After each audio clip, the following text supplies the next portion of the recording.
Oi, gente. Bom dia, boa tarde, boa noite.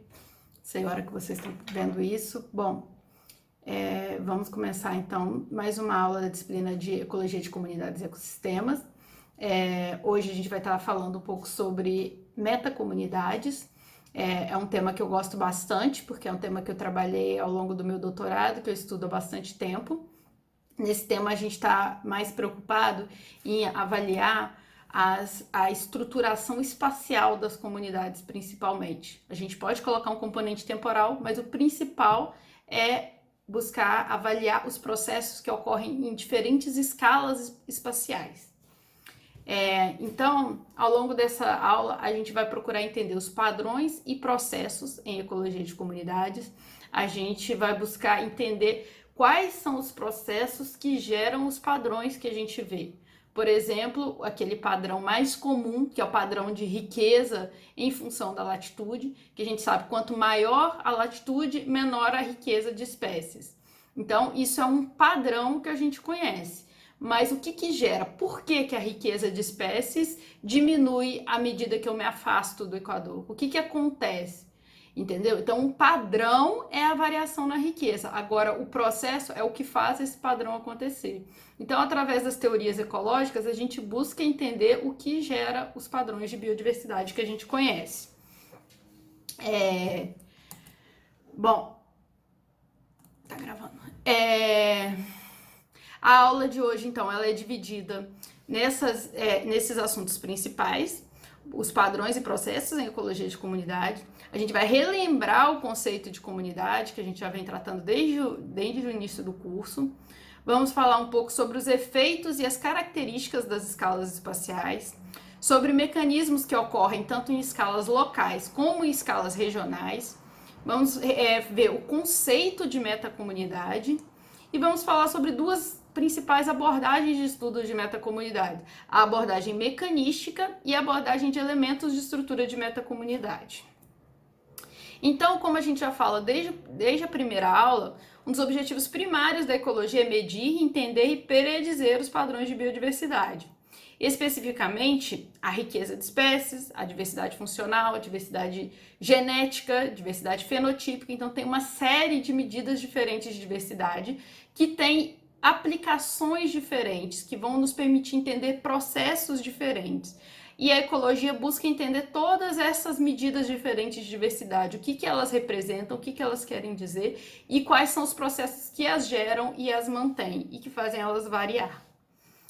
Então, para que a gente estuda isso, né? Por que a gente estuda ecologia? Por que a gente quer entender esses padrões? A gente sabe que esses padrões de biodiversidade, eles são frequentes. A gente tem uma série de padrões de diversidade descrita, mas a gente não entende a maioria dos processos que geram esses padrões. Esse é o grande desafio atual da ecologia, entender os processos que geram os padrões. E isso vai ter uma utilidade prática crucial. Nas últimas aulas a gente tem tido sempre perguntas sobre mas a gente não está falando do papel do homem, a gente não sabe, a gente tem que falar mais sobre como que a gente influencia. Nessa disciplina a gente está mais preocupado em entender como que a natureza funciona, para então, depois que a gente entende isso, a gente conseguir entender de que forma que o homem está alterando esses padrões que a gente conhece. Então, primeiro a gente tem que saber como são as coisas naturalmente, quais os processos que geram a diversidade, como que a diversidade varia naturalmente, para depois a gente conseguir identificar, então, como que o homem afeta, como que o homem modifica esses processos naturais. Então, por isso que inicialmente a gente vai buscar entender os processos excluindo o homem da história. A partir do momento que a gente entende isso, a gente consegue, então, elaborar medidas de conservação e manejo de espécies, a gente consegue elaborar medidas para manter a qualidade da água, a gente consegue entender os níveis de carbono atmosférico. Por quê? Para eu saber que ele está variando de uma forma não natural, eu tenho que saber como que é a forma natural primeiro. Então, é esse o foco da disciplina e da aula hoje. Então, a gente sabe que a biodiversidade ela está estruturada e a gente pode trabalhar procurar entender a estrutura dela a partir de escalas hierárquicas. Eu posso pensar na diversidade de populações individualmente, eu posso pensar na diversidade genética que eu tenho dentro de uma população individualmente. Eu posso ver a diversidade genética entre populações, como que varia. Eu posso também estar interessado em populações interativas de espécies. Então, eu já aumentei a minha diversidade, porque agora não é uma espécie só, eu tenho 2, 3, 4 espécies. Por exemplo, eu posso estar avaliando predadores e presas, ou espécies competidoras. Eu posso buscar avaliar a diversidade de comunidades inteiras, então um conjunto de espécies que vivem no mesmo local ao mesmo tempo. E eu quero entender por que a diversidade que eu tenho ali é aquela. Ou mesmo a diversidade de um ecossistema completo, né? Esses processos eles são processos que operam em múltiplas escalas, e essas escalas são hierárquicas, tanto as escalas de diversidade, como eu disse, como as escalas espaciais. Eu espero que uma população individual, um conjunto de populações, um conjunto uma comunidade, um conjunto de comunidades, isso vai variar espacialmente. Então, a estruturação da diversidade, ela é inerentemente espacial. À medida que eu aumento a diversidade, eu vou aumentar a escala espacial que eu preciso estudar para entender esses processos. Então, os padrões de biodiversidade, eles podem ser escalonados desde ecossistemas locais, como uma pequena lagoa ou um fragmento florestal, até paisagens, que paisagens vão incluir conjuntos de fragmentos, conjuntos de lagoas, ou regiões biogeográficas inteiras. Tá, Karine, então você está falando que a biodiversidade varia, que ela varia as escalas espaciais. Como é que eu vou saber em que escala que eu preciso estudar? Como é que eu sei qual é a escala para mim entender a diversidade? Primeiro, a gente tem que pensar em qual é o processo ecológico que eu estou querendo entender. Porque de acordo com o processo ecológico, eu vou entender, eu vou escolher uma escala espacial diferente. Eu vou dar como exemplo aqui, para um único tipo de organismo, né, um conjunto de organismos, no caso formigas, e ver como que é importante eu ter escalas espaciais diferentes para eu entender a diversidade de formigas. Essa pesquisadora, Davidson, esse trabalho é de 77, eu vou disponibilizar ele no Classroom também. Ela estava buscando entender, então, os fatores que afetam a diversidade de formigas no deserto. E aí, uma das coisas que ela estava avaliando era o tamanho das formigas no deserto. E ao medir as formigas, ela encontrou o padrão que a gente conhece normalmente na natureza mesmo. Ela tem algumas formigas muito grandes, algumas formigas pequenas e muitas formigas de tamanho mediano, né? Num valor intermediário entre esses extremos. Esse é o padrão de variação de tamanho que você espera encontrar para qualquer organismo.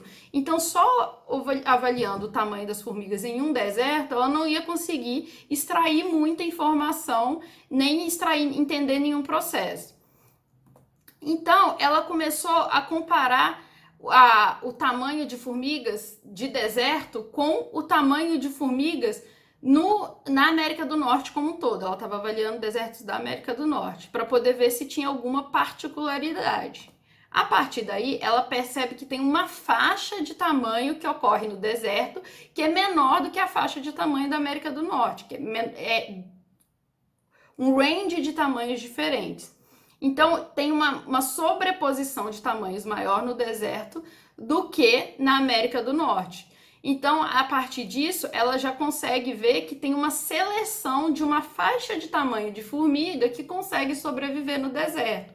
Não vai ter formigas a mesma variedade de tamanho de formigas que haveria para a América do Norte como um todo. Então, aí você já vê uma variação na escala para poder compreender um processo ecológico que é a determinação da diversidade de formigas que vivem no deserto. Ela precisou avaliar tanto na escala do deserto como na escala da América do Norte como um todo. Além disso, ela avaliou dentro de uma mesma guilda de formigas qual que era o tamanho, de uma mesma guilda de formigas dentro do deserto. Então vamos lembrar lá o conceito de guilda, que a gente viu na primeira aula. Guilda é um conjunto de organismos que consomem um mesmo recurso. No caso aqui era o recurso alimentar que ela estava avaliando. E ela percebeu que o tamanho corporal das espécies dentro das guildas no deserto tinha uma sobreposição menor do que no deserto como um todo. Então, quando ela comparava dentro de uma mesma guilda, ela vê uma variação maior nos tamanhos, uma menor sobreposição do que quando ela compara com todas as formigas no deserto. Cada formiguinha tem um tamanho diferente, porque com a variação dos tamanhos, elas vão consumir recursos ligeiramente diferentes. No caso dela aqui, eram formigas, se não me engano, granívoras, elas que comem semente e que varia de uma forma muito similar com os roedores granívoros de deserto. Então, formigas menores vão consumir sementes menores, formigas maiores vão consumir sementes maiores e elas vão competir menos. Então, o mecanismo dentro das guildas, ela conseguiu entender a partir da comparação com as formigas dos desertos como um todo. Então, aqui tem uma citação do Tansley que cabe muito para esses estudos, para os nossos estudos de ecologia. Ele diz que em todo método científico deve-se isolar mentalmente os sistemas para fins de estudo, de modo que a série de isolados que fazemos se tornem o objeto real de nosso estudo.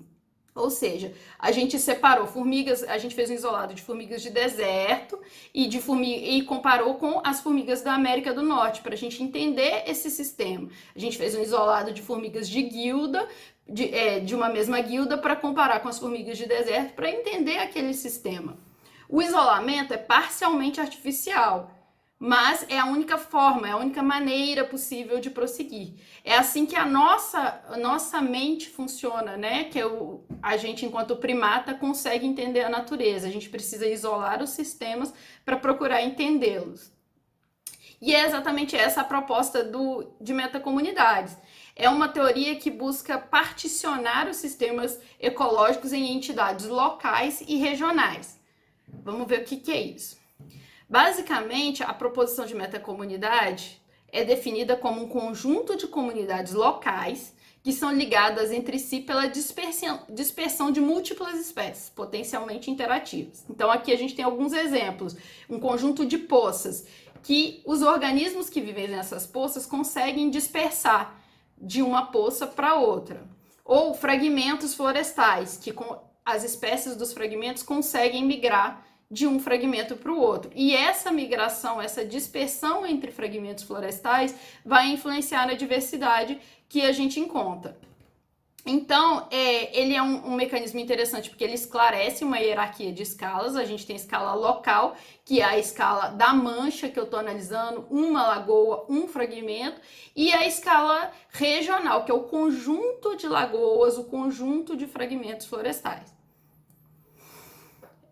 O número de escalas espaciais que eu vou incluir num estudo de metacomunidade pode variar. Ele tem que ter no mínimo 2 escalas, uma escala local e uma regional, mas eu posso variar e trabalhar em várias escalas espaciais, dependendo do processo que eu estou buscando entender. O conceito, então, de comunidade local. Como que eu defino o que é uma comunidade local? Aqui, nesses exemplos que eu mostrei, é bem didático para a gente poder ver, porque a gente tem coisas bem determinadas, bem delimitadas. A gente tem fragmentos florestais, a gente tem poças, mas nem sempre a gente vai ter uma estrutura assim na natureza. Na verdade, a proposição teórica do que seria uma comunidade local é uma unidade de área na qual todos os organismos têm a mesma probabilidade de interagir entre si, têm a mesma probabilidade de se encontrar, de competir, de haver predação, enfim, de encontrar, de interagir um com o outro. Não pode ser tão grande que um organismo vai ter maior probabilidade de encontrar com outro organismo do que outros na comunidade. E no qual a gente espera também que a abundância das espécies seja homogênea no espaço. Qualquer plot que eu fizer dentro da minha comunidade local, eu espero encontrar a mesma densidade de cada uma das espécies. Eu não posso, por exemplo, eu estou medindo a espécie A, se eu fizer um plot numa parte da comunidade local, eu encontro uma densidade X, e em outra parte da comunidade, para a mesma espécie A, eu encontro uma densidade Y. Eu devo encontrar a mesma densidade em qualquer área da minha comunidade local que eu medir. Mas encontrar esse padrão é meio complicado, porque a gente teria que fazer uma série de medidas antes de começar o estudo para garantir que a gente está cumprindo esse pressuposto. E essas medidas não são medidas simples de fazer. Então, o que a gente faz na prática é tentar escolher sistemas que tenham limites discretos, como esses das fotografias, como poças, fragmentos florestais, porque eu sei que todos os organismos dentro do meu fragmento florestal têm mais chance de interagir entre si do que com o organismo de um fragmento florestal diferente. Então, eu estou respeitando o meu pressuposto. Em algumas situações, a gente também seleciona pontos suficientemente distantes no espaço. Por exemplo, quando eu estou trabalhando com metacomunidade numa escala biogeográfica, uma escala maior, eu só escolho pontos suficientemente distantes para garantir que os organismos de um ponto têm mais chance de interagir entre si do que com organismos de outro ponto. E um outro conceito importante da gente entender é o conceito de mancha. O que é a mancha? A mancha é a área que é ocupada pela comunidade local. Então, a minha comunidade são os organismos, o conjunto de organismos que ocupa uma mesma área ao mesmo tempo. A mancha é a área que é ocupada por esses organismos. Por exemplo, o fragmento florestal que é ocupado pela minha comunidade de roedores, por exemplo. Então, essa é a minha mancha. É um pouco diferente do conceito em ecologia de paisagens, porque na ecologia de paisagens a mancha sempre vai ser um fragmento, sempre vai ser uma unidade fechada florestal, mas na metacomunidade a gente pode, por exemplo, como eu disse, trabalhar com pontos separados no espaço, que não necessariamente têm o mesmo tipo de vegetação. Um ponto pode ser uma área aberta, uma área de matriz, e outro ponto pode ser um fragmento florestal. A única definição de mancha em metacomunidade é que é a área que é ocupada pela minha comunidade local. E é isso, na ecologia de paisagens, a mancha sempre tem limites claros, limites bem definidos. Nas metacomunidades, ela nem sempre tem limites bem definidos, principalmente se eu estiver trabalhando com vegetações abertas, se eu estiver incluindo matrizes no meu trabalho. Então, como eu disse, a gente vai falar de duas abordagens principais para o estudo de metacomunidades.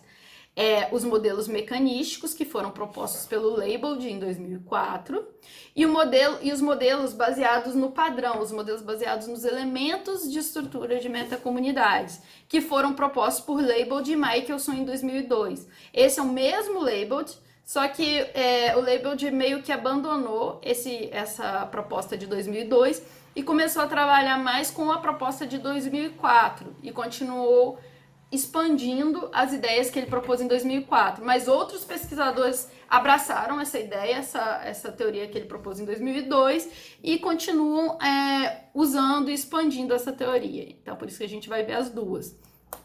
E elas são interessantes para explicar coisas diferentes.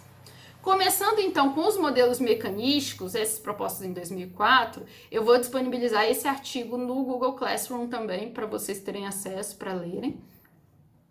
Ele propõe uma abordagem mecanística para explicar os processos ecológicos que estão determinando a diversidade de espécies nas comunidades locais e nas minhas metacomunidades.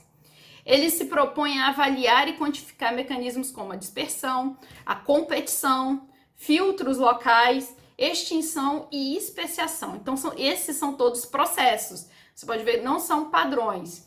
Eu posso variar a minha capacidade de dispersão, a capacidade de dispersão das minhas espécies, e isso afetar a diversidade.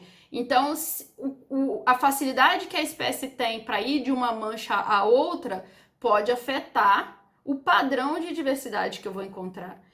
a quantidade de competição, se a competição é alta ou é baixa, se as espécies têm habilidades competitivas diferentes, são processos que vão afetar a diversidade de espécies que eu encontro na comunidade. A taxa de extinção e de especiação, como vocês viram na biogeografia de ilhas, também vai afetar a diversidade que eu encontro na ilha. Lembra a teoria de equilíbrio? Se eu aumento a quantidade de extinção, o número de espécies que eu vou ter quando a ilha atinge o equilíbrio é mais baixo.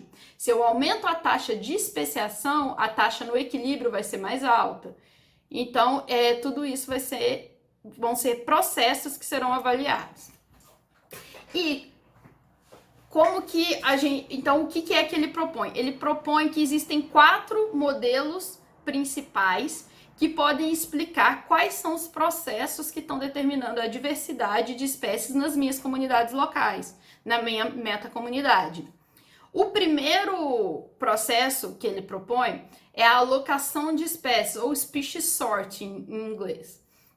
A alocação de espécies, ela é bem similar ao que propõe a teoria de nicho.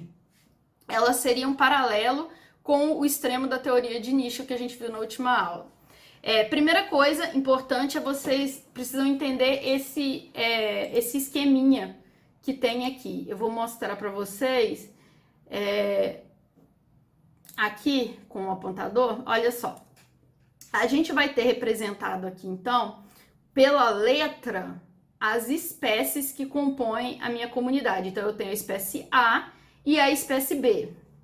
E por esse polígono maior, que aqui é um círculo e aqui é um quadrado, eu represento a característica da minha mancha. Lembra? A mancha é a área que abriga a minha comunidade local. Então, eu tenho uma mancha quadrada e uma mancha redonda.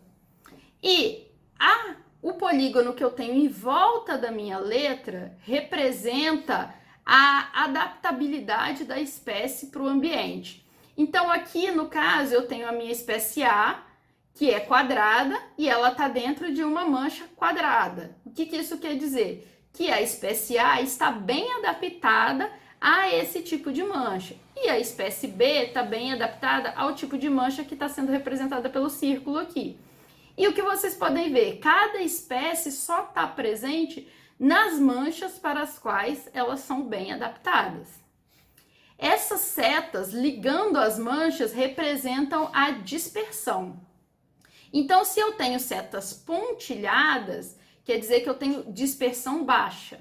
Se eu tenho setas retas completas, eu tenho uma dispersão alta.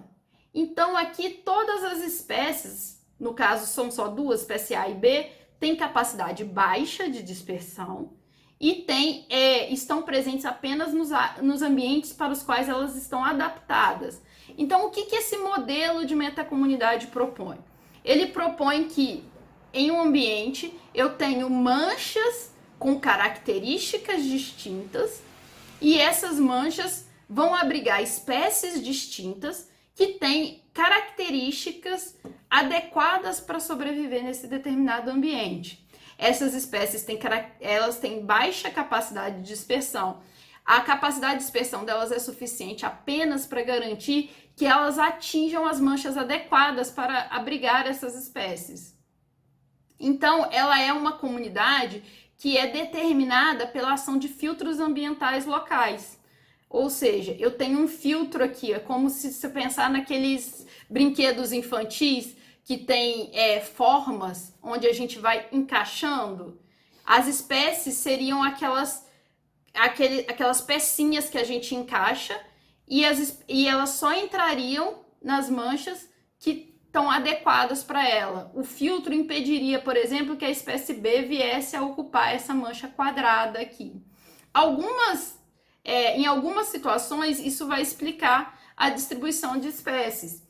E a proposta dessa teoria de metacomunidades mecanística é isso. A gente propõe as regras que explicam a distribuição das espécies e depois a gente vai testar em qual dos modelos que a minha metacomunidade vai se encaixar melhor. Então, esse é o processo de alocação de espécies. eu tenho manchas heterogêneas, manchas diferentes. A interação entre as espécies e a resposta individual das espécies estão ligadas às variações nas condições ambientais, ou seja, as variações nas condições de cada mancha.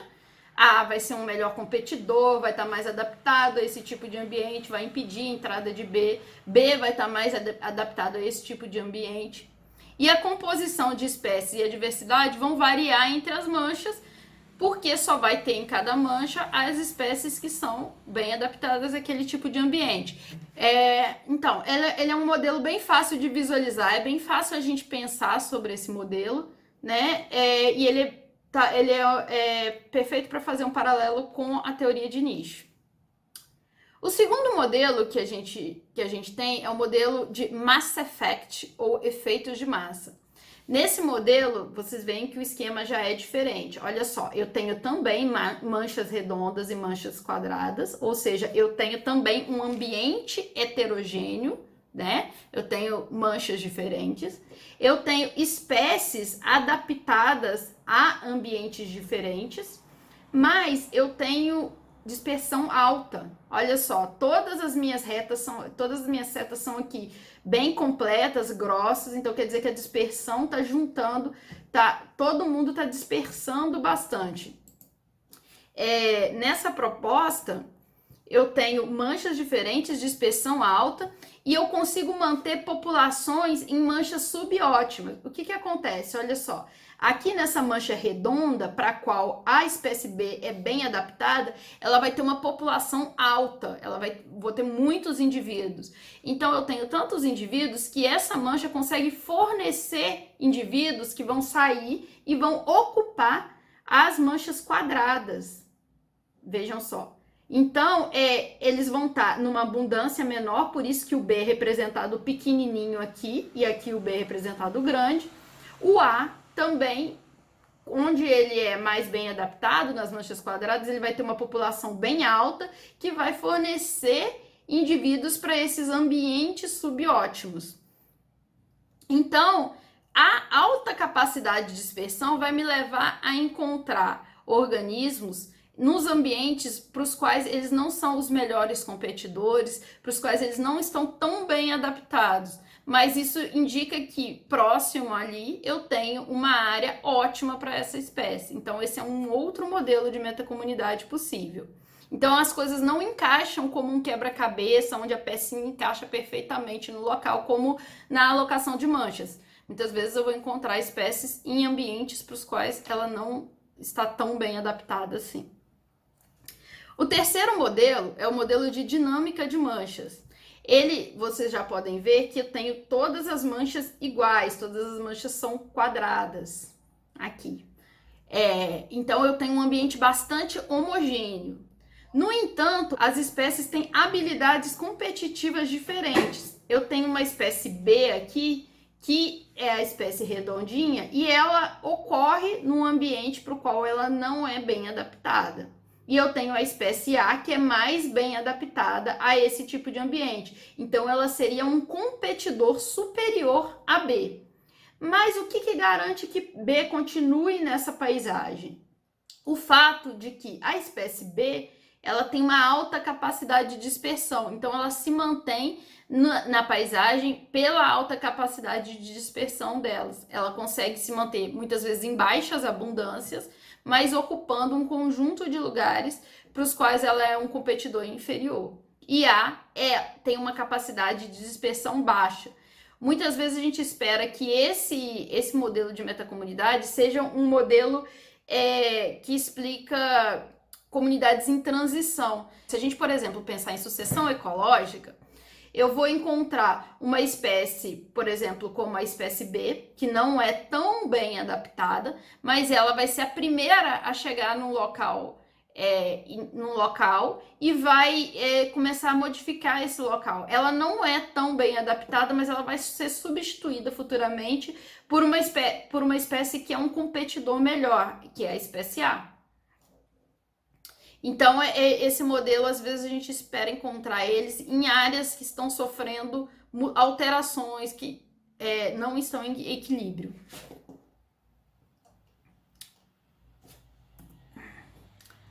E por fim, o quarto tipo de metacomunidade é chamada de metacomunidade neutra, porque ela funciona como paralelo com a teoria neutra.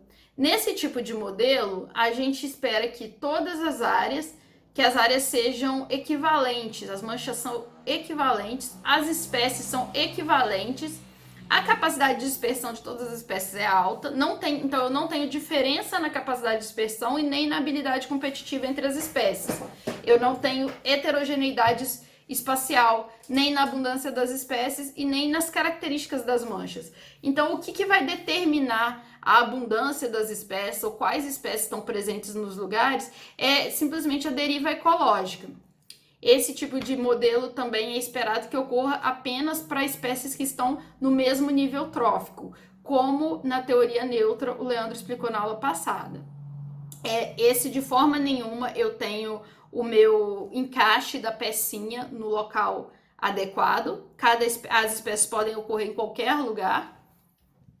Ele é um modelo, então, no qual as comunidades elas são organizadas pela dispersão, né? As espécies têm simplesmente que chegar nos locais. Uma vez que elas consigam chegar, elas vão conseguir se manter.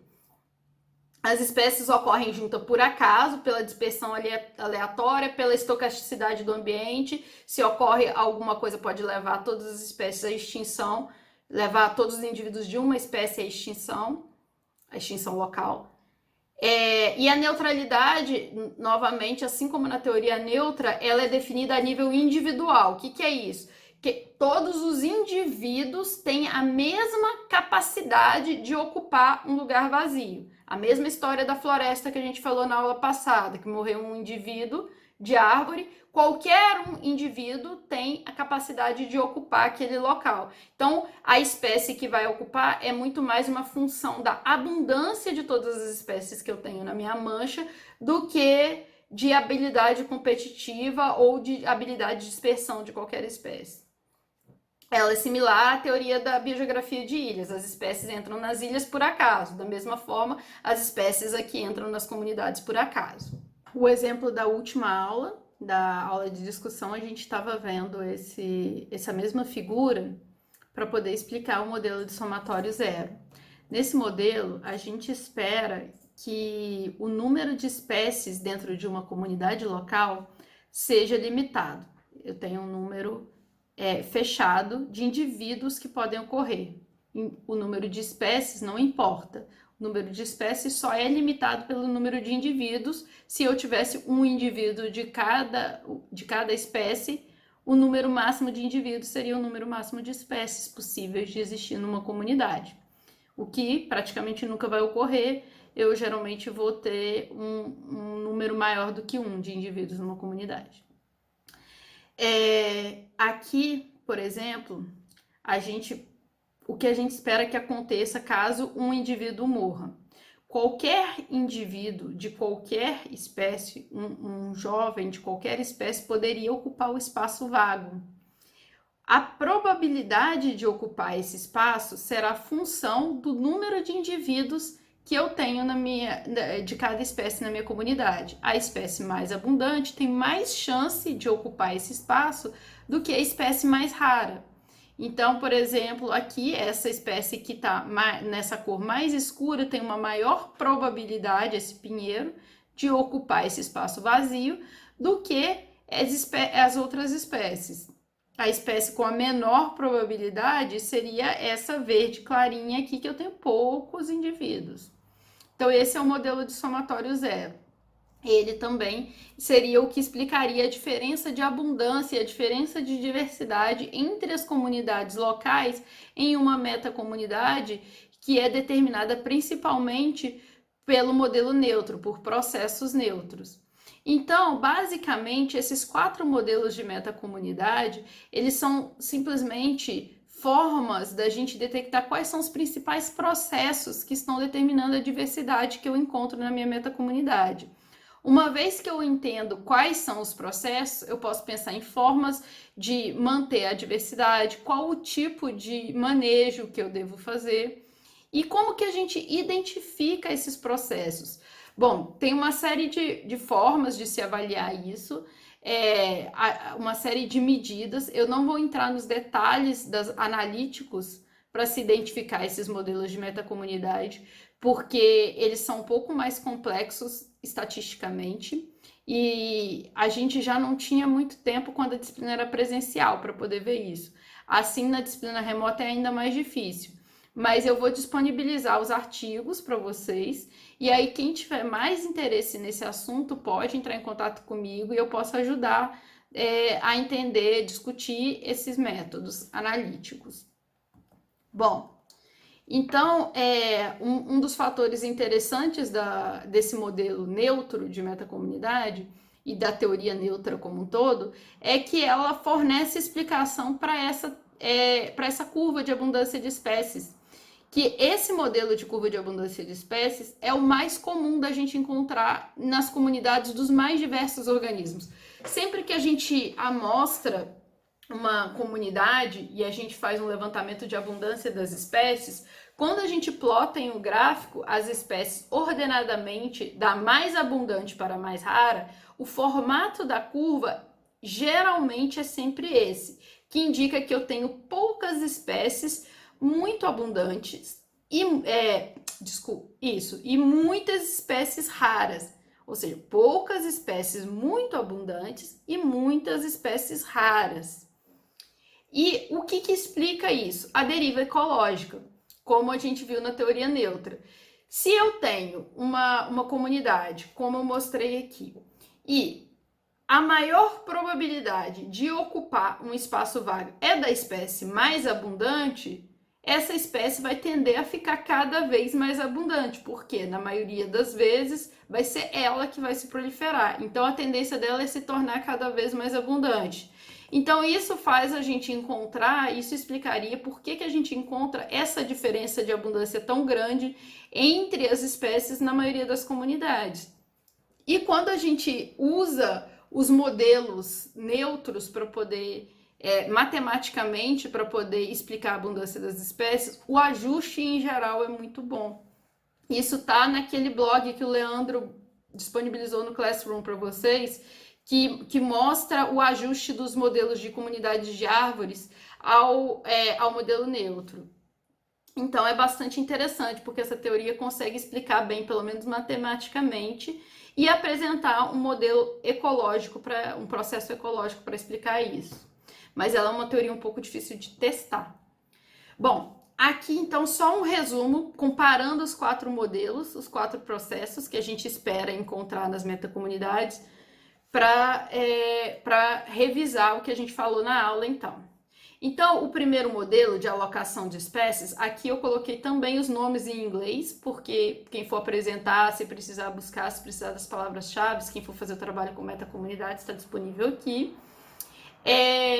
Aqui o primeiro modelo de alocação de espécies, species sorting, a gente tem então as manchas têm características ambientais diferentes entre si, as espécies têm características ambientais também diferentes entre si, e as espécies estão presentes nos ambientes para os quais elas estão mais bem adaptadas. A dispersão não é um fator muito importante, a dispersão é baixa, ela é suficiente apenas para que as espécies cheguem nos locais para os quais elas estão mais bem adaptadas. Mas a dispersão não é suficiente para manter populações em ambientes subótimos.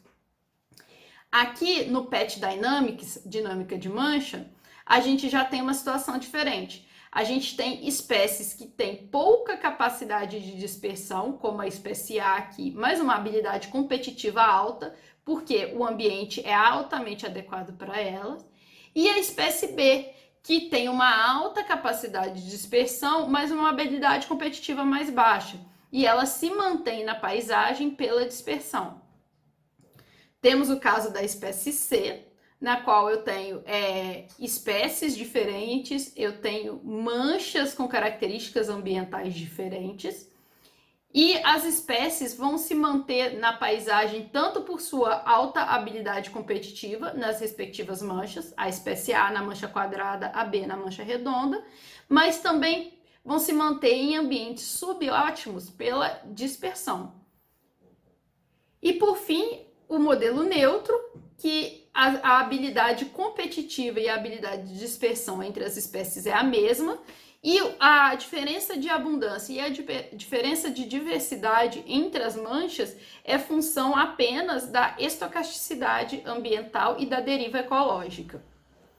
Então, nesses modelos mecanísticos de metacomunidade, os principais fatores que explicam a diversidade de espécies são a dispersão, a competição, os filtros ambientais locais, a extinção e a especiação. Por que extinção e especiação, Karine? Porque ambientes onde a taxa de extinção e de especiação for maior ou menor vão influenciar no número de espécies no equilíbrio. Saiu há pouco tempo, saiu na verdade nesse ano, um novo artigo de um dos autores do artigo original de 2004, o Jonathan Chase. Saiu nesse ano um artigo novo em que ele apresenta modelos teóricos super interessantes para análise de metacomunidade. Eu vou tentar mostrar para vocês na sexta-feira, quando a gente fizer a aula de discussão, esse artigo e mostrar as ferramentas de simulação matemática que ele usa para explicar a diversidade nas comunidades com base nesses outros fatores. Vou ver se eu consigo preparar um material para a gente usar na aula de discussão. Eu vou colocar já o link para esse artigo para vocês darem uma olhada nele, darem uma olhada nas simulações, para já ficarem por dentro do assunto, porque vocês já têm que ter uma noção antes da gente entrar nesse assunto na aula de discussão. Mas é bastante interessante. Agora, partindo para a segunda parte, vamos falar dos elementos de estrutura de metacomunidade, que são os modelos com base nos padrões de distribuição das espécies. Então, essa teoria ela foi proposta em 2002, nesse artigo do Leibold. Esse aqui é o Leibold, esse aqui é o Michelson. Eles propõem nesse artigo a medida de 3 características da distribuição das espécies, que são a coerência, o turnover, ou substituição de espécies, e o boundary clumping, que seria a sobreposição dos limites de distribuição das espécies. E essas características da distribuição são o que eles chamam de elementos de estrutura de metacomunidade, que a gente vai ver ao longo dessa aula.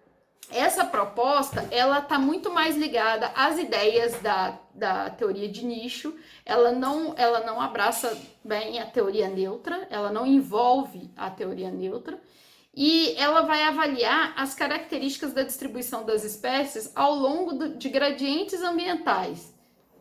E essa distribuição vai se manifestar como diferentes estruturas de metacomunidades ou diferentes modelos. São modelos completamente diferentes dos propostos pela teoria de metacomunidade que a gente acabou de ver. E ela é uma vertente de estudo de metacomunidades completamente independente, embora tenha surgido do mesmo autor. Depois que esse artigo saiu em 2002, poucos trabalhos usaram essa abordagem, até que em 2010 houve uma reformulação desse trabalho por esses autores. Aqui a gente tem o Mike Willig, o Steven Presley e o Christopher Higgins no meio.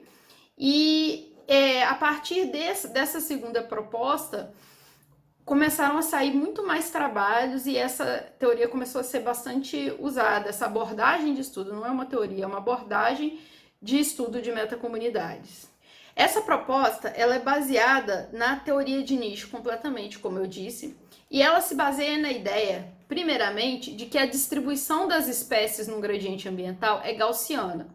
Então, por exemplo, pense que essa curva representa a abundância de uma espécie. Então, aqui no eixo Y, eu teria o número de indivíduos que eu vou ter presente na minha espécie. Quanto mais alto o ponto que eu tô, maior a abundância. Isso significa que melhor é o ambiente, né? Melhor é a resposta adaptativa da espécie. E aqui no eixo X, eu tenho um gradiente de uma variável ambiental qualquer. Pode ser temperatura, luminosidade, umidade, seja o que for. Vamos pensar aqui que seria um gradiente de temperatura, por exemplo, para ficar mais fácil da gente pensar. Então, a minha espécie, ela sobreviveria num mínimo de 4 graus e no máximo de 16 graus de temperatura, sendo que o ótimo de distribuição dela é aqui em cerca de 10 graus. Então, o que a gente vê? Eu espero que qualquer ambiente que esteja entre 4 e 16 graus, a minha espécie esteja presente. E que fora desses 4 e desses 16 graus, abaixo de 4 ou superior a 16, a espécie não vai estar presente. Então, é isso que está escrito aqui, ó. Se uma espécie ocorre nos valores x1 e x2, ela está apta a ocorrer em todos os valores entre x1 e x2. Isso considerando apenas como limitante esse fator temperatura, no caso aqui. Tá. Isso é o que dá origem, então, à minha ideia de coerência, o primeiro elemento de estrutura de metacomunidade que a gente vai estar avaliando. E ele vai me indicar se todas as espécies que eu tenho nas minhas comunidades ou na minha metacomunidade, meu conjunto de comunidades, se elas respondem a um mesmo gradiente ambiental. Esse gradiente ambiental pode ser composto de várias variáveis, não precisa ser só uma variável, como eu mostrei no exemplo, não precisa ser só a temperatura, pode ser um conjunto de variáveis. E como que eu vou descobrir se as minhas espécies respondem a um mesmo gradiente ambiental? A gente faz a amostragem em várias comunidades, em todas as comunidades locais que são do meu interesse. De maneira geral, a gente já provavelmente vai ter uma hipótese de um gradiente ambiental que é importante para poder realizar o trabalho, para poder avaliar. Gente, em geral, você já está buscando avaliar qual é a importância de um conjunto de variáveis para determinar a diversidade de espécies. Por exemplo, poderia ser um gradiente latitudinal de diversidade. Aqui, o que eu faço a partir disso? Então, aqui eu tenho uma matriz em que nas minhas colunas eu tenho as espécies que eu encontrei nas minhas comunidades locais. E as linhas são as minhas comunidades. Então, na comunidade 1, eu tenho a espécie 1 e a espécie 3. E não tenho a espécie 2 nem a espécie 4. Na comunidade 2, eu tenho a espécie 2 e a espécie 4, não tenho a 3 e a 1. Então, aqui a gente tem uma matriz de presença e ausência das espécies nas comunidades. O que eu vou fazer, então, para mim poder identificar se elas estão respondendo ao mesmo gradiente ambiental? Eu vou ordenar essa matriz por uma técnica de ordenação que é chamada média recíproca. O que ela faz? Ela vai tentar agrupar as espécies pela distribuição, agrupar as comunidades pela composição de espécies. Como que se faz isso? Para ficar mais claro, eu tenho aqui a mesma comunidade já ordenada por média recíproca. Olha só, a espécie 3 aqui está presente nas comunidades 3, 1 e 6. Olha só, comunidade 1, comunidade 3 e comunidade 6. A espécie 1, a espécie 3 está presente nessas três, a espécie 1 também está presente nessas três comunidades. Você vê aqui 1, 3 e 6. Então, essas duas espécies vão ficar pertinho uma da outra. Olha só, eu mudei a ordem na minha matriz. E as comunidades 3, 1 e 6 também ficaram pertinho uma das outras na matriz. As comunidades que têm uma composição de espécies mais diferente desceram, ficaram separadas. Aqui eu tenho a espécie 4, ela está presente na 3 e na 6, ou seja, duas comunidades em comum com a espécie 3 e a espécie 1, então ela ficou mais perto delas, mas ela também tem duas comunidades em comum com a espécie 2, então ela está entre essas duas. Já a espécie 2 só tem uma comunidade em comum com as outras espécies, então ela é a que fica mais afastada, é a que fica mais separada. E aqui eu pintei de preto ao invés de colocar 1 e 0, porque fica mais fácil da gente entender. Agora, o que acontece? Qual é a nossa interpretação? Que a ordem dessas comunidades na minha matriz representa um gradiente ambiental. Uma vez que eu espero que as espécies estejam presentes entre os limites de sua resposta fisiológica a um gradiente ambiental, a ordem aqui representaria esse gradiente ambiental. Para avaliar se isso é verdade, veja que aqui eu ainda não sei qual é o gradiente ambiental que eu estou avaliando. Eu não sei qual é o gradiente ambiental que está determinando. Eu simplesmente espero que, como a comunidade 3, A1 e A6 tem mais ou menos as mesmas espécies, eu espero que ele seja mais parecido nas condições ambientais, já que ele tem as mesmas espécies entre si. E que os 5, 4 e 2, que não tem essas espécies, mas que tem um conjunto de espécies similar também, eu espero que essas comunidades sejam mais parecidas entre si, no gradiente ambiental. Para testar a significância estatística disso, o que eu faço? Olha só, a espécie 4, ela não está presente no ambiente 1, na comunidade 1, nem na comunidade 4. Eu colori de cinza bem clarinho aqui. Isso é o que a gente chama de ausências embutidas. São ausências entre os limites de distribuição da minha espécie, das minhas espécies. Então, se eu tenho aqui as comunidades variando do 3 no extremo superior ao 2 no extremo inferior, e a espécie 4, está presente tanto no 3 como no 2 aqui de baixo, eu esperaria que ela estivesse presente aqui no meio, no 1 e no 4 também, onde ela está ausente. Então, eu vou quantificar quantas ausências embutidas eu tenho na minha matriz. Aqui, no caso, eu tenho 2 ausências embutidas apenas na matriz. E eu vou depois aleatorizar essas matrizes e vou ver ao acaso quantas ausências embutidas eu teria. Então, eu vou misturar isso tudo e quantifico o número de ausências embutidas. E eu vou fazer isso 1000 vezes. Depois que eu faço essa aleatorização e eu conto 1000 vezes quantas ausências embutidas eu tenho, eu consigo comparar e ver o número de ausências embutidas que eu tenho, se ele é menor ou maior do que a média que eu encontro ao acaso. E aí, o que isso vai me indicar? Se eu tenho menos ausências embutidas do que eu espero ao acaso, eu tenho uma coerência positiva. Se eu tenho mais ausências embutidas do que eu espero ao acaso, eu tenho uma coerência negativa. Então, o raciocínio é inverso. Tem que prestar atenção nisso aqui. Olha só. Aqui, nesse caso, eu tenho um montão de ausências entre as presenças, tá vendo? Eu tenho um montão de ausências embutidas. Eu tenho mais ausências embutidas do que eu esperava ao acaso. Então, eu tenho pouca coerência na distribuição das minhas espécies. Ela não é toda juntinha, bonitinha. Então, é uma coerência negativa. Agora, quando eu tenho menos ausências embutidas do que eu espero ao acaso, é uma situação parecida com essa aqui. Olha, eu tenho poucas ausências. Então, eu tenho uma coerência positiva. Quer dizer que a maioria das minhas espécies estão respondendo ao mesmo gradiente ambiental. E pode ser que eu simplesmente tenha mais ou menos o mesmo número do que eu encontro ao acaso. O valor que eu encontro vai ser muito parecido com aqueles que eu encontrava quando eu aleatorizava a minha matriz.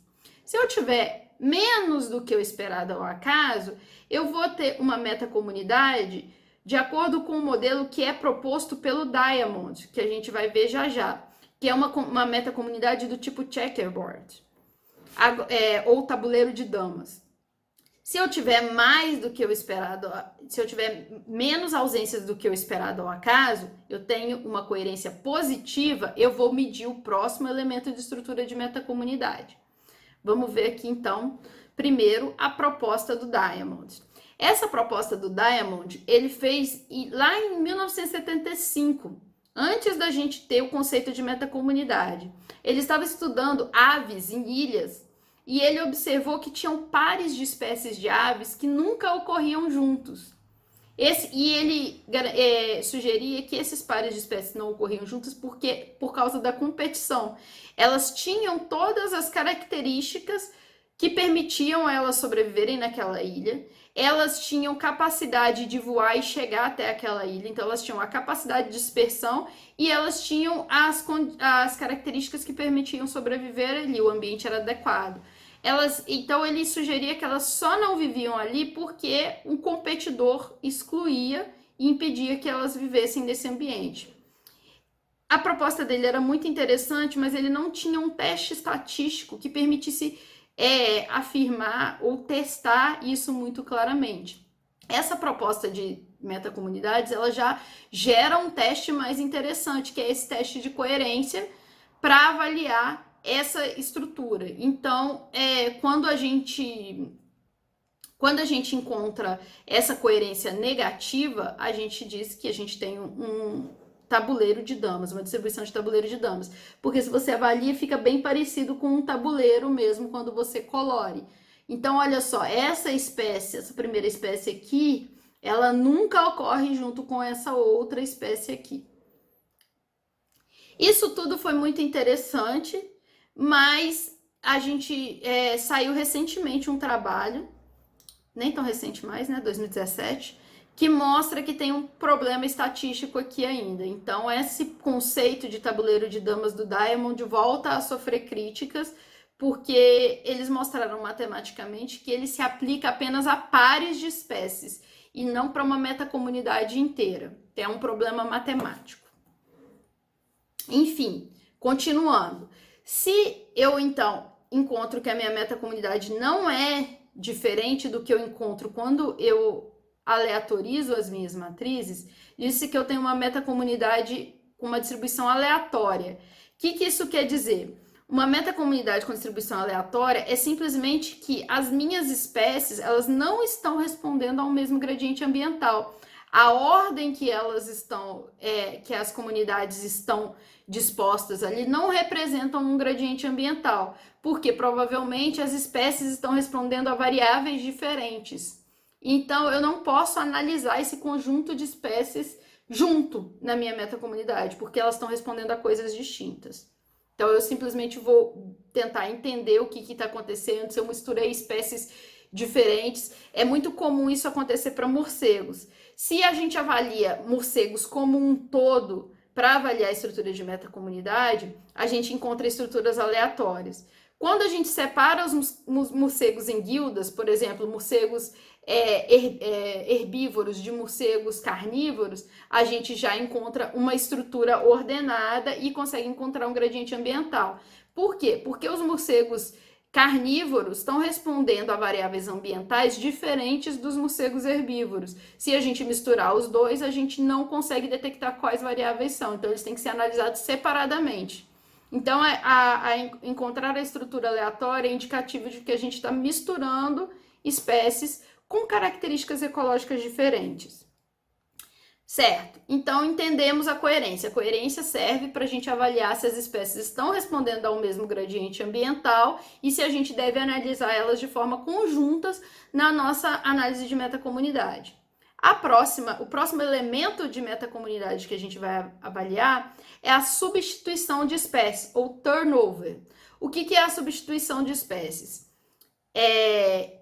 A substituição de espécies é exatamente aquilo que a gente falou na aula passada, na aula de discussão, que a gente falou um pouquinho mais sobre isso. É o quanto uma espécie vai substituindo a outra. Essa substituição pode ser em um mesmo lugar no tempo, ou em locais diferentes, que seria uma substituição no espaço. Se eu tenho um conjunto de fragmentos florestais e vai mudando quem são as espécies que estão presentes em cada fragmento florestal, eu tenho uma substituição entre fragmentos. Eu tenho um alto turnover de espécies entre fragmentos. Se eu tenho uma substituição temporal, significa que uma espécie foi extinta localmente e outra ocupou o lugar dela, certo? Então, o turnover, ele vai quantificar o número de substituições de espécies que eu tenho para cada par de comunidades. Ele também é feito pela ordenação da minha matriz. E nesse caso, antes de eu avaliar a substituição de espécies, o que eu vou fazer? Eu vou primeiro colorir aquelas ausências embutidas, eu vou preencher e considerar que a espécie estava presente ali, mesmo que eu não a tenha capturado, como é o exemplo da espécie 4 aqui na minha metacomunidade. Vou colocar o ponteiro aqui para ficar mais claro. Olha só, aqui eu tenho a minha espécie 4, ela não estava presente nem aqui na minha comunidade 4 e nem na comunidade 1. Então, antes de eu ordenar, eu vou preencher essa ausência embutida, porque a gente considera que essa ausência não é informativa. Uma vez que eu já considerei, eu já testei a coerência e eu vejo que a ordenação das minhas comunidades representa um gradiente ambiental e eu considero que todas as espécies estão respondendo a esse gradiente, a ausência da espécie 4 na comunidade 1 e na comunidade 4 se deve, teoricamente, a outro fator e não ao gradiente ambiental que eu estou avaliando. Então, eu não devo considerar ela como ausente nesse contexto. A gente preenche e a partir do momento que a gente preencheu, a gente parte para a análise. Como que é essa análise? Eu vou comparar cada comunidade, cada par de comunidade entre si. Então, aqui eu tenho a comunidade 1 e a comunidade 5. E as espécies que estão presentes em cada um. Olha só, a comunidade 5 aqui e aqui a comunidade 1. E o que eu vou quantificar a partir disso? Se você avaliar, a espécie 2 está ausente da comunidade 1 e presente na comunidade 5. Enquanto a espécie 1 e 3, ela está ausente da comunidade 5 e presente na comunidade 1. Então, a minha medida aqui, eu vou contar que houve um turnover de espécies. Eu tenho uma troca entre pontas. E eu vou fazer isso para cada par de comunidades, eu vou contar quando eu tenho uma troca entre comunidades. Essa troca tem que ser dessa forma. Eu tenho que ter pelo menos uma espécie presente em uma comunidade e ausente na outra e vice-versa. Então, eu tenho a espécie 2 presente na comunidade 5 e ausente na 1, e tenho a espécie 1 presente na comunidade 1 e ausente na comunidade 5. E eu vou fazer essa comparação para todos os pares de comunidades possíveis. Então, aqui foi a comunidade 1 com a 5. Aqui embaixo eu tenho a comunidade 1 com a 6. Nesse caso, eu não conto turnover, porque se você avaliar, eu tenho a espécie 2 que está ausente da comunidade 1 e presente na 6, mas eu não tenho o contrário. Eu não tenho uma espécie que está presente na comunidade 1 e ausente na comunidade 6. Então, eu não conto um turnover aqui. Eu só conto o turnover quando ambas as comunidades têm espécies exclusivas, quando eu comparo os pares, certo? Quando acontece algo como essa situação aqui, eu conto que houve uma perda de espécies simplesmente, e não uma substituição de espécies. E o que eu vou fazer então? Uma vez que eu contei quantas substituições de espécies eu tenho na minha matriz ordenada, eu guardo esse valor e eu vou, de novo, aleatorizar as minhas matrizes. Só que agora eu aleatorizo a matriz com as ausências preenchidas e eu vou quantificar quantas substituições eu tenho ao aleatorizar as matrizes. E eu vou comparar o número que eu tive, se ele é maior, menor ou igual ao número de substituições que eu tenho na minha matriz aleatorizada. Olha só, se eu tenho mais substituições na minha matriz do que eu tenho nas matrizes aleatorizadas, eu tenho uma substituição de espécies positiva. Eu tenho mais substituições do que eu espero ao acaso. Então, considerando que isso aqui é meu gradiente ambiental, veja como a composição de espécies vai variando ao longo do espaço. Aqui também e aqui também. Em todos os casos, a composição está variando ao longo do meu gradiente ambiental. Eu tenho um alto turnover, uma alta substituição de espécies. Quando a minha substituição de espécies é significativamente menor do que é esperado ao acaso, eu tenho uma perda de espécies. Se você avaliar, eu tenho aqui um conjunto de espécies e ela vai diminuindo ao longo do gradiente ambiental, mas eu não tenho troca. Então, todas as espécies que estão presentes na comunidade menos rica estarão presentes nas comunidades mais ricas. Bom, e a estrutura de quando eu vou substituindo as espécies ao longo do meu gradiente ambiental pode ser de 3 tipos. Eu posso ter estruturas igualmente espaçadas, estruturas glisonianas e clementisianas. Se vocês repararem, se vocês tiverem uma boa memória, vocês vão lembrar que já viram as fotos destes dois senhores aqui, o Gleason e o Clements. A gente falou deles na primeira aula. Vamos passar novamente sobre as propostas deles e por que elas são usadas para dar nome a essas estruturas com substituição positiva. Aqui, então, primeiro as estruturas que têm substituição positiva de espécies, aquelas em que as espécies vão sendo substituídas ao longo do meu gradiente ambiental. Se vocês repararem, essas estruturas são ligeiramente diferentes. Embora em todos os casos eu tenha substituição das espécies, a forma como essa substituição se dá é diferente. Aqui, numa estrutura clementsiana, eu tenho um conjunto, um bloco de espécies que substitui um outro bloco que substitui outro bloco. Então, elas funcionam em grupo. Lembra que o Clements propunha comunidades que funcionavam quase como organismos, que tinham limites bem definidos, que tinham um conjunto de espécies altamente dependentes entre si. Era aquelas que ele acreditava, e ele propunha que as comunidades funcionavam como um organismo se desenvolvendo e que as espécies seriam como se fossem os órgãos desse organismo. Então, isso ajuda a gente a lembrar das estruturas clementsianas. Elas receberam esse nome porque seria um conjunto de espécies que se substitui ao longo do meu gradiente ambiental. Não porque elas funcionem da forma que o Clements propunha. Elas não funcionam com esse alto nível de dependência entre si. O que acontece é que elas têm requerimentos muito similares, requerimentos fisiológicos, requerimentos ambientais muito parecidos. Então, elas vão ocorrer em ambientes muito parecidos. Se eu tenho um conjunto de espécies que necessita das mesmas coisas, que ocorre na mesma faixa do gradiente ambiental, e depois um outro conjunto que está em uma outra faixa desse gradiente ambiental e que ocorrem juntas, então eu vou ter uma estrutura clementsiana. Já no caso do Gleason, as espécies elas não têm limites bem definidos, então eu não formo esses bloquinhos claros. Eu tenho as espécies distribuídas ao longo do gradiente ambiental de forma independente uma das outras.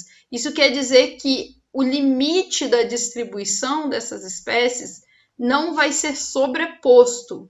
E a gente tem esse modelo em que as espécies vão uniformemente se substituindo no espaço.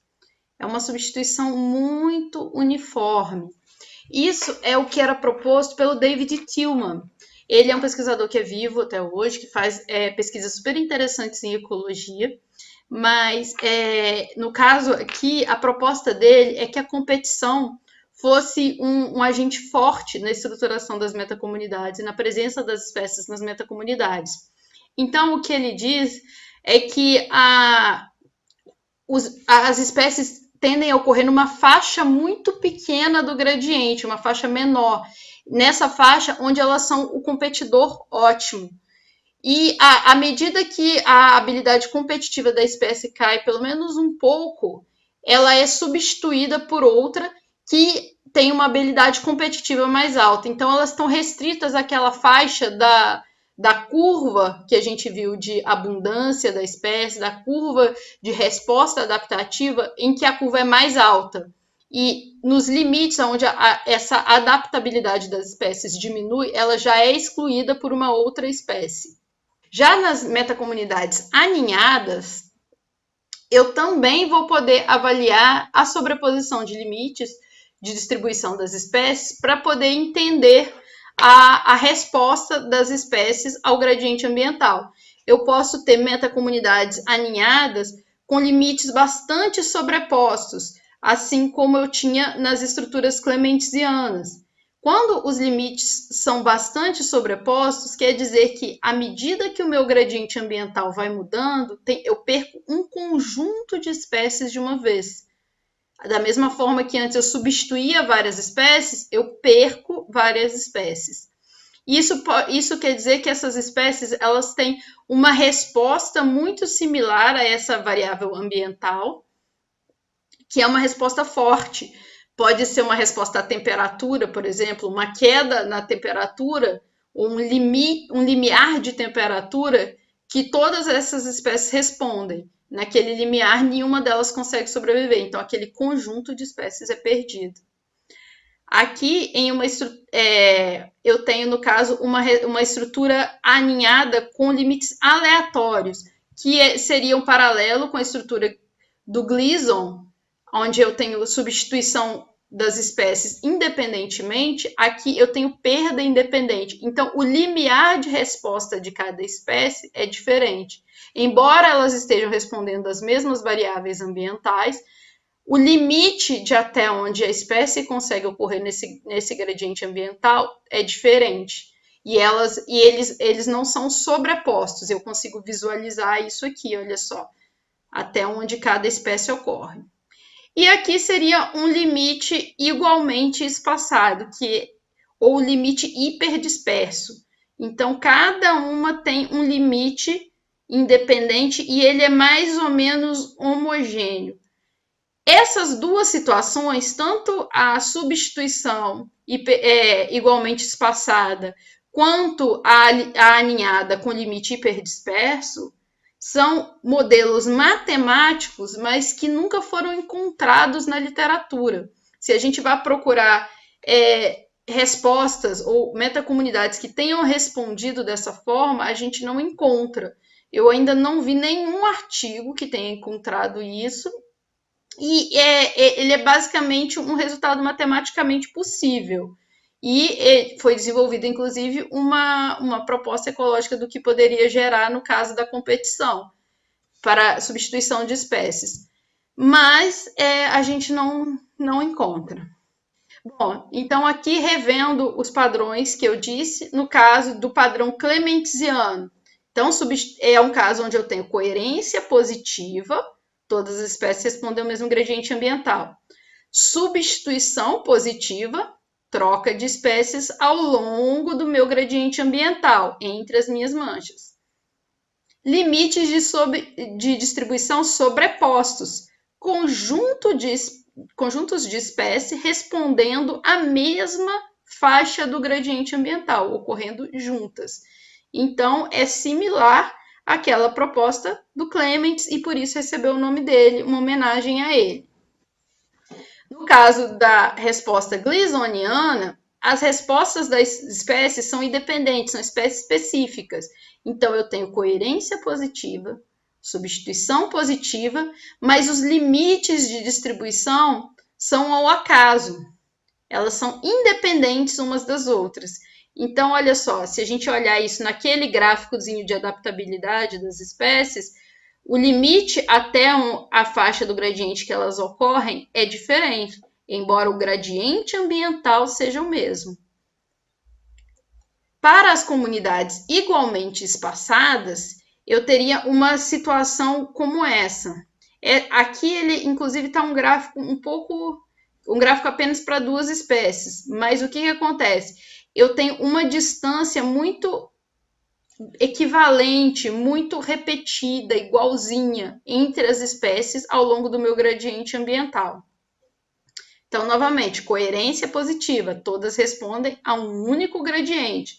Substituição positiva, eu estou trocando as espécies ao longo do meu gradiente ambiental. Limite de distribuição espaçado, eu tenho uma equivalência no espaço do gradiente ambiental que é ocupado pelas espécies. Já no caso das minhas estruturas aninhadas, eu tenho comunidades pobres, as comunidades mais pobres, formando subconjuntos das minhas comunidades mais ricas, ou seja, aquelas que têm menos espécies, menor riqueza, são compostas por espécies que sempre estão presentes nas comunidades mais ricas.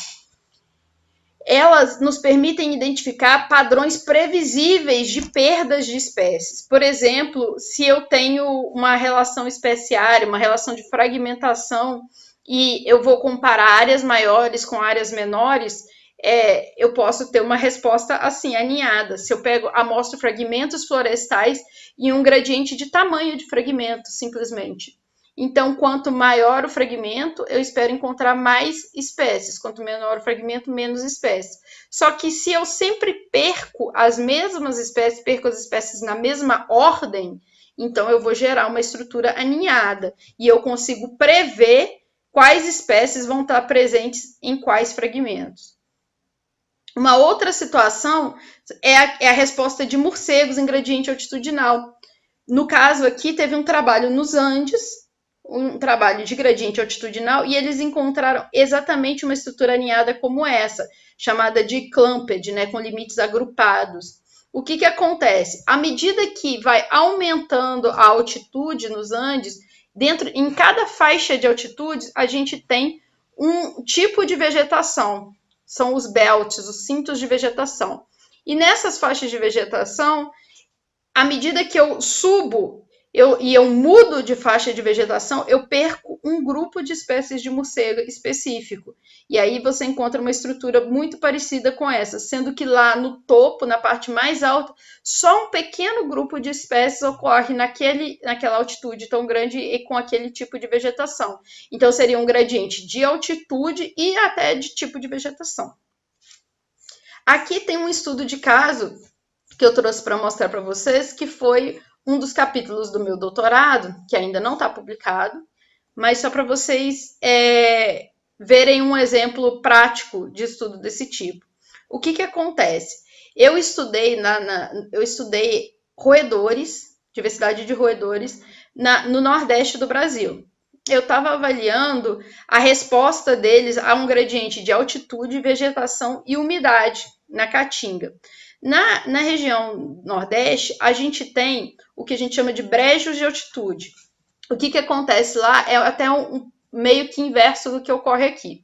À medida que nas áreas mais baixas, a gente tem uma vegetação mais aberta, uma área mais seca, e à medida que vai subindo na montanha, a vegetação vai ficando mais úmida até o topo, por causa das chuvas orográficas. Então, vem aquela camada de ar que vem do mar, e ela encontra com a montanha, encontra com o relevo e gera chuva orográfica. Então, essas áreas recebem uma quantidade de chuva maior do que as áreas de baixo, e então conseguem acumular florestas mais altas.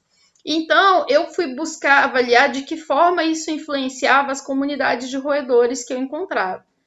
O que acontece? Foram feitos estudos na década de 50 sobre a diversidade de roedores por causa da peste. Tinha uma epidemia de peste no Nordeste do Brasil nesse período, e os roedores eram os hospedeiros das pulgas que transmitiam a peste. Então foram feitos levantamentos ao longo de anos em diversas partes do Nordeste, e esses levantamentos foram feitos por um zoólogo, João Mugin. Todo esse material histórico da peste foi depositado no Museu Nacional, onde eu fiz o meu doutorado. E então eu avaliei as coletas que foram feitas nesse período. Então eu tinha uma área geográfica muito grande, eu podia avaliar diversas escalas espaciais. Aqui eu estou mostrando apenas uma. Então eu peguei, ao longo desse gradiente de altitude, eu peguei e avaliei qual que era a comunidade de roedores, a riqueza, a composição em cada uma dessas áreas. E eu gerei uma matriz de presença e ausência como aquela, que eu mostrei para vocês aqui no elemento de estrutura de metacomunidade. Essa aqui é a minha matriz ordenada. Então, essa é só para uma pequena parte do meu doutorado. O que acontece aqui? O que é esse festival de cores? Bom, primeira coisa, coerência. Quando eu avaliei a minha matriz, eu encontrei 53 ausências embutidas. A média que eu encontrei na matriz ordenada foram 85, após aleatorizar 1000 vezes essa matriz. Então, isso me deu um número de ausências embutidas menor do que a média, encontrada ao acaso, significativa, com P de 0,01. Então, menor do que 0,01, na verdade. Então, o que acontece? Eu tenho menos ausências embutidas do que o esperado ao acaso, logo eu tenho coerência positiva. As minhas espécies estão respondendo ao mesmo gradiente ambiental. Fui avaliar a substituição de espécies. Quando eu avaliei a substituição de espécies, a minha substituição foi 0. E a média esperada ao acaso era 677. Tive muito menos substituição do que seria esperado ao acaso, certo? Então, eu tenho uma estrutura aninhada. Se você avaliar aqui, olha só, essas são as comunidades mais ricas, essas são as comunidades mais pobres. Eu já vou explicar essas cores aqui, mas essa cor mais clara aqui, tanto o verde mais claro quanto o rosinha mais claro aqui, representam ausências embutidas. E, além disso, a minha coincidência de limites de distribuição foi significativamente agrupada. Isso é dado por esse teste aqui. Se o valor é acima de 1 e significativo, significa que é agrupada significativamente. Se ele é abaixo de 1 e significativo, quer dizer que ela é hiperdispersa. E se ela não é significativo, os limites estão aleatoriamente distribuídos. Então, a minha foi agrupada. Eu tenho, se vocês avaliarem, olha só, eu tenho esse grupo aqui representado pelas espécies que estão em laranja, e eu tenho esse grupo aqui, que os limites estão mais ou menos aqui, agrupados, determinados pelas espécies em verde. Então, eu perco todas essas espécies aqui em verde e sobram só essas espécies em laranja. Então, eu tenho uma estrutura de metacomunidade aninhada com perda de espécies agrupada. As minhas espécies responderam ao mesmo gradiente ambiental e as comunidades mais pobres formam subconjuntos das comunidades mais ricas. O que eu percebi? Agora, o que são essas cores? Essas comunidades que estão coloridas em verde aqui estavam nas áreas florestais. Elas estavam mais próximas aos topos de morro. E essas comunidades aqui, em laranja, elas estavam nas partes mais baixas. Se eu faço uma análise de correlação entre os scores que eu tenho na minha ordenação dessas comunidades aqui, com as medidas de umidade, temperatura, precipitação e altitude, todas essas análises foram significativas, significando que elas compõem o gradiente ambiental, são as mais prováveis de compor o gradiente ambiental que determina a distribuição das minhas espécies. E eu tenho um limiar em que essas espécies aqui não conseguem sobreviver. De maneira interessante, a gente consegue perceber também que essas espécies que eu colori em verde são espécies características da Mata Atlântica, características de áreas florestais. Elas até ocorrem em bordas da Mata Atlântica com cerrado, bordas da Mata Atlântica com a caatinga, mas na caatinga senso estricto, elas não ocorrem. Nesses ambientes muito abertos, elas não ocorrem. Elas ocorrem em enclaves florestais dentro desses biomas. Então, elas são muito características de ambientes florestais. Já essas outras espécies aqui, Viedomes pirrorhinus, Necromes lasiurus, Cerradomes languti, todas essas espécies são mais características de biomas abertos. Então, a estruturação da minha metacomunidade foi ordenada pelas características de vegetação, precipitação, temperatura e altitude. E isso está bem de acordo com o que eu esperaria encontrar pelas características das espécies. O interessante é que eu tenho espécies de área aberta ocupando ambientes florestais, mas eu não tenho espécies florestais ocupando áreas abertas.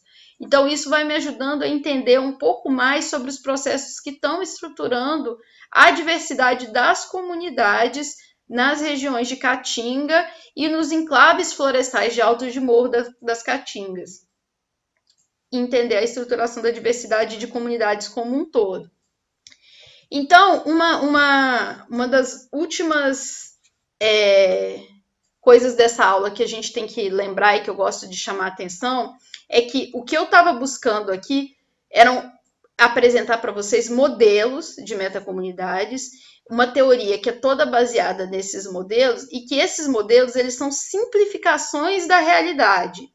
Essas simplificações, elas nos permitem entender a realidade, nos ajudam a entender a realidade e a fazer previsões sobre essa realidade. Elas não são a realidade, elas são simplificações.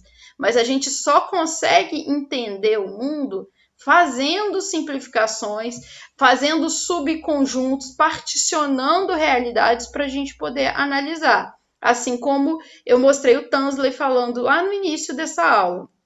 Esses modelos são simplificações, esses modelos de metacomunidade, simplificações da realidade que nos ajudam a entender e a fazer previsões sobre elas.